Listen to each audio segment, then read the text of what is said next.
Hey there, greetings everybody. I want to welcome you here to Prog Monster. My name is Murph. I am the host of this show, a show dedicated to progressive rock and other forms of rock music. So it's Saturday night. This is what we do on Saturday night. Now we talk about what's new. So what's new is the episode tonight. Now I know some of you who do follow this week, which happened last Sunday, had seen that I listed Sonus Umbra as the album I was going to do this week. It wasn't written in stone. Nothing ever really is. I decided that after having listened to bits and pieces of it, that I was going to actually purchase the album.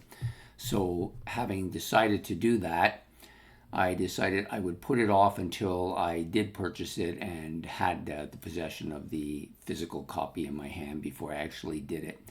So we are going to go with another group. For those of you who don't know who Sonus Umbra is, of course, this is Louis Nasser's band.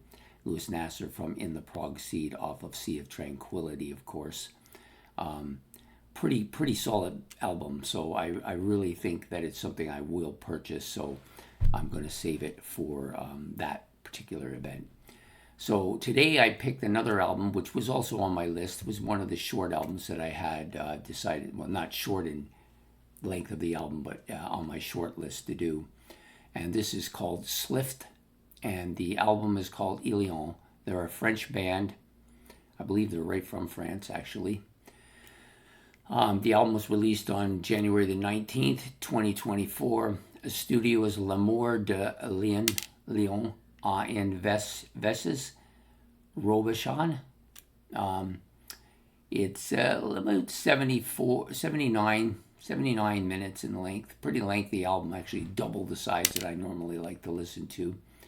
The label is Sub Pop, and the producer is Olivier Coussac and Jean Fossat. Okay, so personnel-wise, Jean Fossat on vocals, guitar, and synthesizer, and I do apologize if I'm getting his last name wrong. Sometimes it's hard to know. Remy Fossat is the bass player. Koenig Flores is the drummer, piano, and he also plays vibraphone. Okay, additional musicians on the album include Olivier Coussac, yes, the producer. He also plays synthesizers. Etienne Gemat, sax and synthesizer. I know I bastardized that language. That's that one. That name. And then Clemence Leger on vocals. So this is, of course, a prog album. We've been doing a lot of them lately. Just seems to be the mood that I'm in to do prog albums, especially the more obscure ones. So this album has, I believe, 8 tracks on it, all fairly lengthy. Every song is fairly lengthy, with the exception of the final one, which is about 5 minutes. Some people say that's fairly lengthy too, but most of the rest of the stuff is 8, 9, 10, 11, 12 minutes long. Fairly lengthy tracks. Not a ton of vocals on this album. I'll give you the general feel for the album first. Oop, I just dropped everything on the floor. Anyways, the general feeling for this album is it's kind of a spacey rock album. Has that spacey feel to it. I don't know if it's as spacey as Eloy and Hawkwind and even Pink Floyd, but it definitely has that spacey feel to it. Lots of epic synthesizers and symphonic sounds here. So this would definitely qualify as a symphonic progressive rock album. No doubt about it in my mind. The guitar solos are strong and lengthy. He has several lengthy guitar solos on this album, which are all pretty good. They're kind of a melodic, high-pitched type solo. That's what I would call them. The vocals are a bit weaker on this album. There's not a lot of them, and they're pretty much non-existent. So I don't know that vocal. I would call this a vocal album. It does have vocals on it, but I don't think they're strong. Got this kind of strong, beefy, distorted, melodic guitar for the riffing part, for the riffs, for the overall sound on this. Pretty strong in all those areas, I think. So basically there are, like I said, 8 tracks on here. It starts out with the title track, Ilion, which is, it's got a kind of a grand entrance, very heavy melodic guitar part, the open up, and synthesizer involved there as well. The guitar, heavy guitar and bass on this track, lots of that.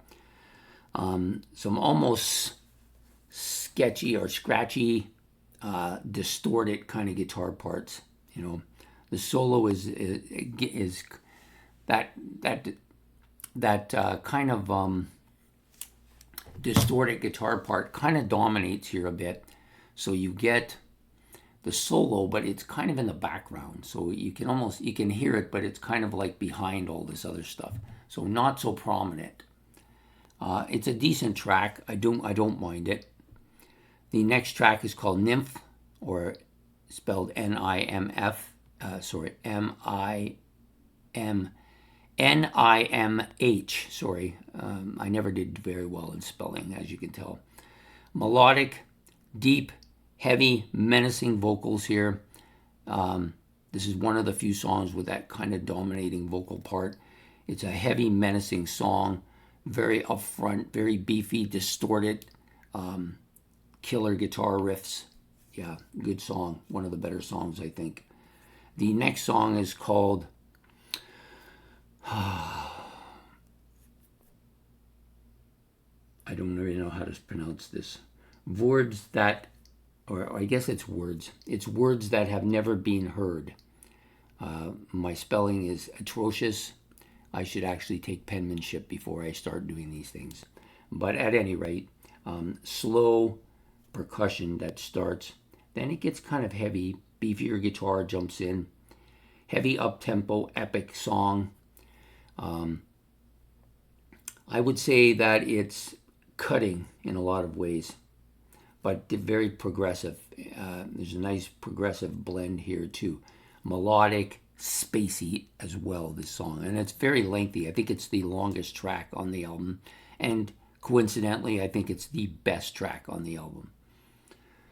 Confluence, which is the next track, the fourth track, opens with a kind of epic, spacey, symphonic part that kind of goes on for a lengthy part. And then it gets heavy, crispy bass that's like cut. Lots of guitar sounds going throughout this song. The guitar solo is infinite, seems to go on and on forever. But it does have a melodic kind of catchy riff to it. The next song is called Weaver Weft. This is kind of a strange song, very symphonic, keyboard synthesizer symphonic, heavy drum part towards the middle, towards the end. Not one of my favorite tunes, not as memorable as some of the other tracks on here. So you got 3 tracks left on here, all fairly decent. Uric, which is the next track, it's got a slow melodic guitar sound with some synthesizer background. It gets beefier, more distorted, more melodic, more heavy as it goes along. The slow bits, though, are kind of intermittent here. So you get your heavy stuff, and then you get your kind of slow, melodic, heavy bits that are kind of more tame, and then it goes back to the heavy bits. It's not a bad track either. The next 2 songs, The Story That Has Never Been Told. I guess maybe that was the story that was told, the first one, so I might have screwed that up. It opens with a heavy synthesizer, piano, keyboard bit, so it's all kind of mixed here. Melodic, spacey. The vocal part is symphonic in nature, kind of up there in the clouds like the synthesizers. It's got an epic guitar solo in it. Really good. Excellent. I think the guitar on this album is probably one of the strongest parts of the album. I did like this tune. The last tune, Enter the Loop. More epic sounding symphonic synthesizer parts and very spacey. Not as memorable as some of the other tracks, but not a terribly bad track. It's also the shortest track, so it didn't take much time to go through that particular track. Overall, I find this band, if I was going to classify them, I would classify them as a symphonic, almost a symphonic metal, progressive metal band, almost. They do definitely have that metal sound to their music. Maybe they're classified as a metal band. Maybe they're classified as a symphonic metal band. Maybe they're a symphonic progressive metal band. You get the point. So there's a heavy progressive element to their music. There's also a heavy metal element to their music. But not all tracks. There's quite a bit of more quieter stuff as well. Not as much vocals. I think what would improve this album is solid vocals. The songs themselves were good, but they needed something. And to me, that's what they needed. Some bands can get away with no vocals on their music, and people like that a lot.